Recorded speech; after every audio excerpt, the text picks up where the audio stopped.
Hello नमस्कार दोस्तों, TMS classes में आप सभी का स्वागत है। आज का ये वीडियो एनटीपीसी आरआरबी पर आज का ये 7वां वीडियो है। चलिए देखिए इसमें इस टाइप का क्वेश्चन कैसे आता है। ये आरआरबी दिख रहा है आपको, आरआरबी 2001 का क्वेश्चन है। किसका? आरआरबी 2001 का, कोलकाता में आया था। ठीक है, चलिए क्वेश्चन क्या कह रहा है।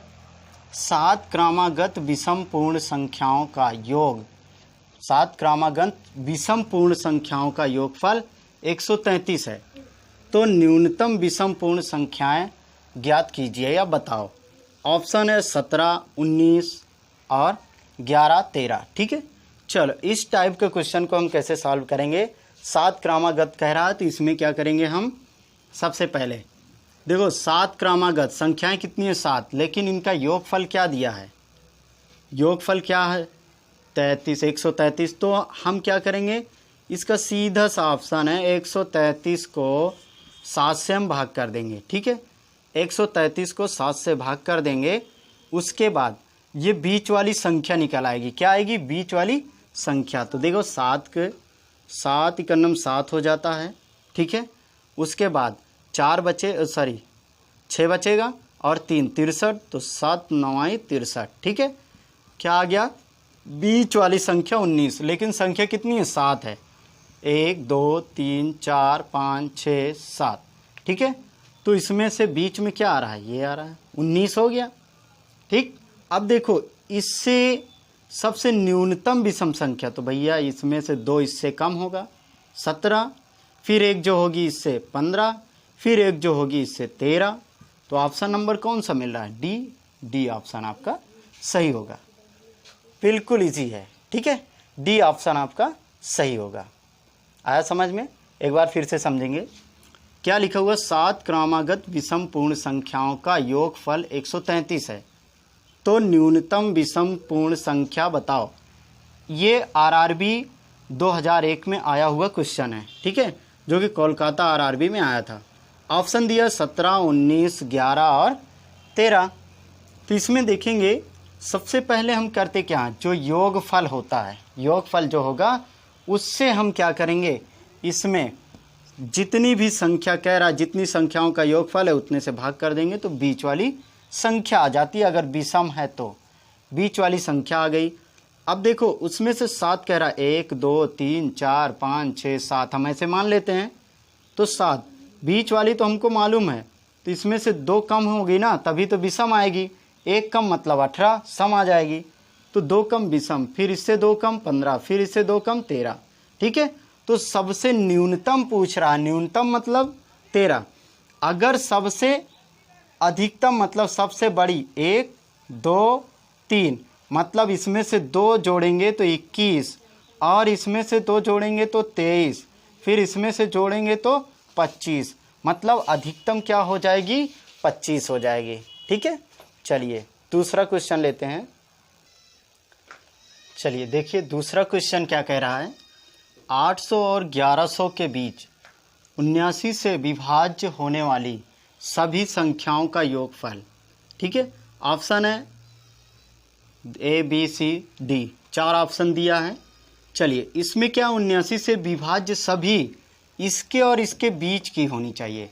ठीक है, तो इसके और इसके बीच की संख्या हम निकालेंगे तो क्या हो जाएगा? ये कितना है? 800। 800 से हम क्या करेंगे, इसको भाग कर देंगे 79 से। ठीक है, 79 से भाग करेंगे तो एक बार जाएगा, 79 एकन्नम 79, एक आएगा, 10 शेष बच जाएगा। ठीक है, मतलब ये जीरो जो है, ये जीरो अब यहाँ पर ये घटेगा नहीं, जाएगा नहीं, तो यहाँ एक जीरो बढ़ जाए, ये 10 आ गया। ठीक है, फिर इसमें क्या है? 1100 है। 1100 को हम भाग करेंगे कितने से? 79 से। किससे भाग करेंगे? 79 से हम भाग करेंगे। देखते हैं क्या होता है। 79 से हमने भाग किया तो कितनी बार जा सकता है? एक बार जाएगा, तो एक बार में ले जाएंगे, कितना हो जाएगा? 79 इकन्नम 79। यहाँ पर 10 में से 9 गया 1, यहाँ पर क्या बचा? 10 में से 7 गया 3, ये 0 बचा है। अब ये कितनी बार जा सकता है? 3 सते 21, हाँ 3 बार जा सकता है। तो गुणा कर दो इसको, 3 9 27 के साथ हासिल 2, 3 सते 21, 21 और 2 23।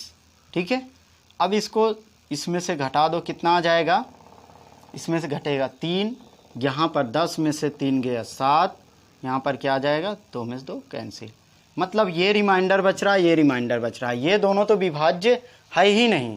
ठीक है, जब ये दोनों विभाज्य नहीं हैं तो हमको क्या करना है, इनके दोनों के बीच में, मतलब ये तो हो जाएगी इससे लेकर, तो इसका मतलब क्या हो जाएगा 11 हो जाएगा। इससे एक बढ़ा के कर दें तो इसके आगे की होनी चाहिए 800 से कम नहीं होनी चाहिए। ठीक है, तो मतलब 79 गुणे में क्या कर दें 11 कर दें, प्लस में दूसरी संख्या क्या बना दे 79 गुणे में 12, प्लस में तीसरी संख्या क्या बन जाएगी 79 गुणे में क्या हो जाएगी 13 कर दो, क्योंकि 13 बार गया है, 13 कर दो, ये तो एक्स्ट्रा हो जाएगा।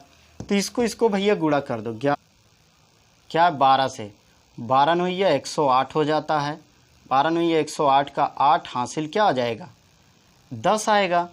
अब देखो 12 सते 84, 84 और 10 कितना हो जाएगा 94 हो जाएगा। ठीक है, फिर प्लस में इसको इससे गुणा कर दो, 13 नौया 117 के साथ हासिल क्या आ जाता है 11। अब भैया 13 सते 91, 91 और 11 102 हो जाता है, हो गया। मतलब देखो 1100 से कम है ना 27, 10 27, ये कितना है 800 से, सॉरी यहाँ पर क्या आएगा 11 सते 77, 77 9 86 होगा, क्या होगा 86। 800 से क्या हो जाएगा 800 से ज़्यादा और 1100 से कम है, तो इन सभी को जोड़ दो।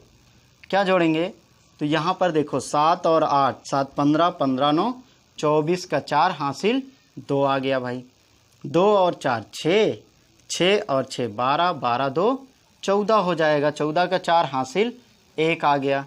अब क्या है 1 0 और 9, 9 और 8, 9 8 17, 17 1 18 हो जाएगा।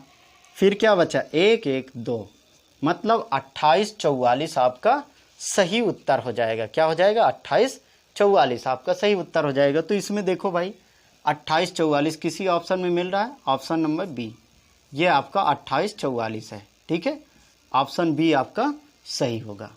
ये आरआरबी एनटीपीसी 2001 में आया था। चलिए अगला प्रश्न देखिए, क्या कह रहा है, दो संख्याओं का गुणनफल 336 है, उनका योगफल उनके अंतराल से 28 अधिक है, तो संख्याएं ज्ञात कीजिए। ठीक है, तो इस टाइप के क्वेश्चन में देखो क्या है, आरआरबी 2001 में आया होगा, ये भी कोलकाता में आया था। ठीक है, कोलकाता का क्वेश्चन है। चलिए देखते हैं, तो इसमें क्या हो जाएगा, हम क्या करेंगे, दो संख्याओं का गुणनफल है, तो मान लेते हैं दो संख्या कोई भी हो सकती है, एक्स वाई या ए प्लस बी। ठीक है, ए बी, तो यहाँ पर दो संख्याओं का गुणनफल मतलब a इंटू बी इक्वल में क्या हो जाएगा 336 हो जाएगा। और कह रहा है इनका जो योगफल है उनके अंतराल से 28 अधिक है, तो मतलब a प्लस बी बराबर a माइनस बी से क्या हो जाएगा 28, ये अधिक है तो इसमें 28 जोड़ दो भाई, दोनों क्या हो गए बराबर हो गए। अब देखो यहाँ पर क्या है, a है प्लस b है, इसमें से a इधर लाओगे तो ये माइनस में हो जाएगा, b इधर लाओगे तो b प्लस में हो जाएगा भाई, बराबर में क्या बचेगा इधर 28।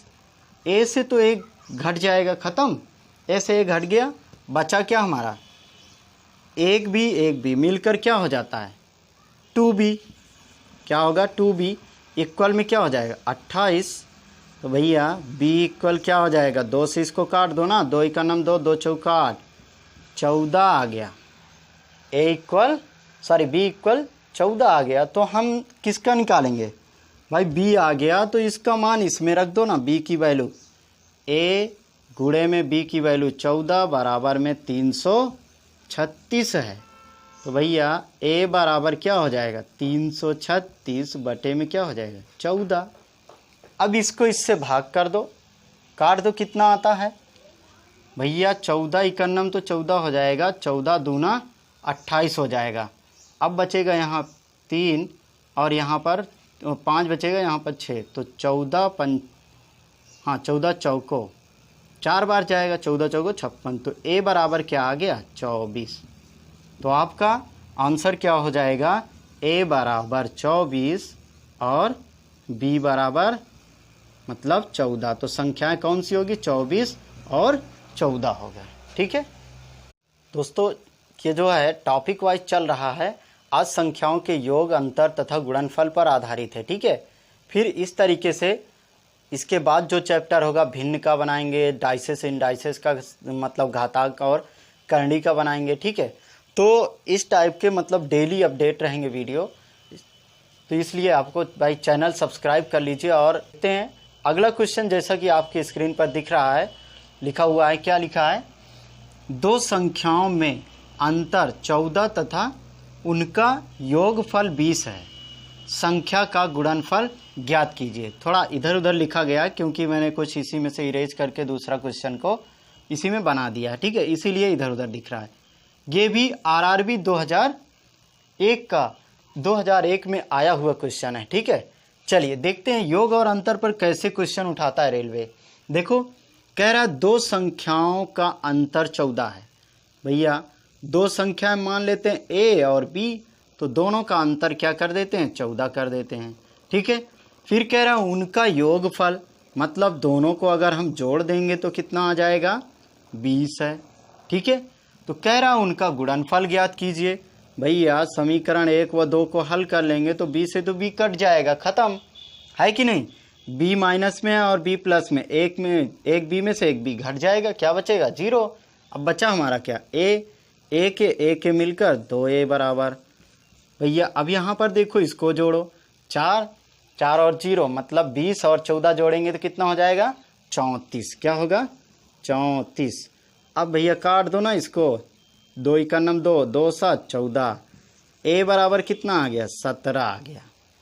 ए बराबर 17 आ गया, तो ए का मान समीकरण इसमें रख दो या किसी में भी, चलो 1 में रख देते हैं हम।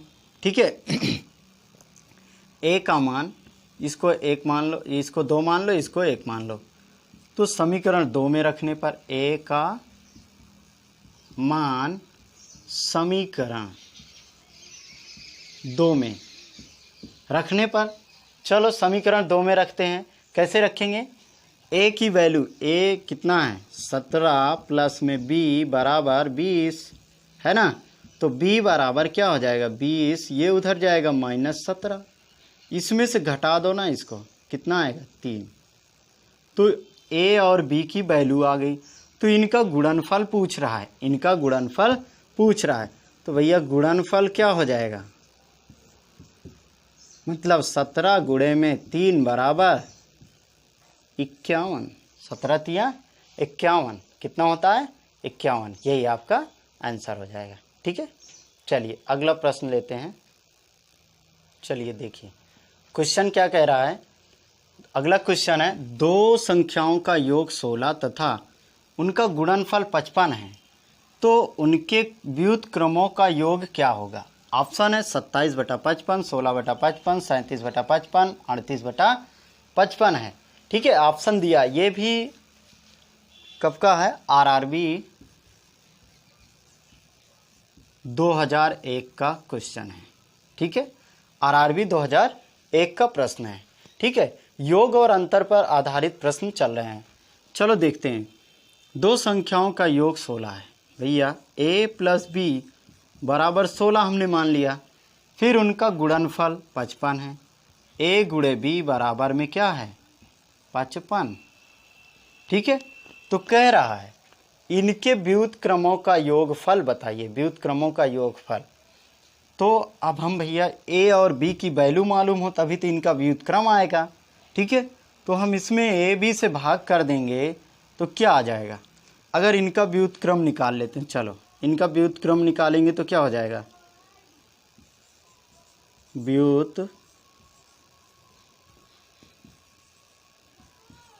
व्युत्क्रम का योग, व्युत्क्रम का योग क्या हो जाएगा? 1/a बटे में 1/b प्लस में हो जाएगा, है ना। दोनों का व्युत्क्रम, व्युत्क्रम मतलब उल्टा। ठीक, तो अब हम देखेंगे